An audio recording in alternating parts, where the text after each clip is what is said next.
कोई भी व्यक्ति डॉक्टर बनने से पहले प्रैक्टिस के लिए मेंढक को ही क्यों काटते हैं? मेंढक की जगह दूसरे कोई जानवर को क्यों काटा नहीं जाता?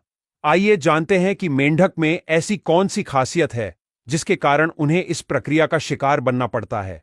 दरअसल कोई भी व्यक्ति को डॉक्टर बनने से पहले ऑपरेशन की बहुत प्रैक्टिस की आवश्यकता होती है, और प्रैक्टिस किए बिना डॉक्टर सही से किसी इंसान का ऑपरेशन ठीक से नहीं कर सकते।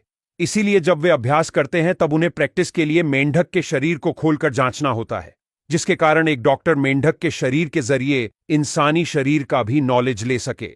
अब सबसे बड़ा प्रश्न यह है कि सिर्फ मेंढक को ही क्यों काटा जाता है? उसकी जगह चूहा या खरगोश जैसे दूसरे जानवर क्यों नहीं काटे जाते?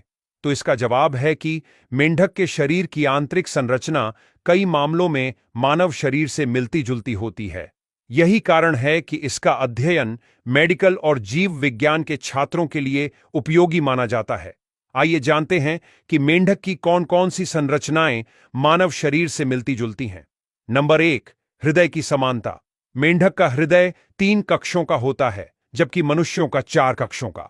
फिर भी दोनों की रक्त संचार प्रणाली में कई समानताएं हैं, जैसे कि दोनों के हृदय का मुख्य कार्य रक्त को पंप करना और शरीर के विभिन्न भागों में ऑक्सीजन पहुंचाना है। नंबर 2, श्वसन तंत्र और पाचन तंत्र। मेंढक और मनुष्य दोनों फेफड़ों के माध्यम से सांस लेते हैं। हालांकि मेंढक त्वचा और अपनी गिल्स से भी सांस ले सकता है, जो मनुष्यों में नहीं होता। और दोनों में एक समान पाचन तंत्र होता है, जिसमें मुख, आंतें, लीवर और अग्न्याशय शामिल है।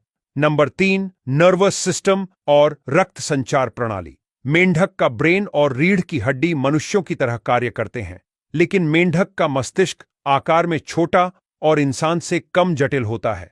अब सवाल यह है कि क्या मेंढक डिसेक्शन के बाद, यानी मेंढक काटने के बाद, मर जाता है?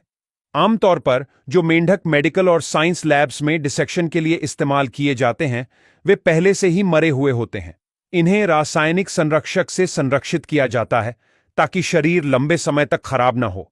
लेकिन कई सालों पहले पुराने लैब प्रयोगों में मेंढकों को एनेस्थीसिया देकर बेहोश कर दिया जाता था और फिर उन पर अध्ययन किया जाता था। ज्यादातर ऐसे प्रयोगों में मेंढक जिंदा नहीं बचता था, और कोई मेंढक अगर जिंदा बचता था तो भी थोड़े दिनों के बाद आंतरिक चोट के कारण मर जाता था।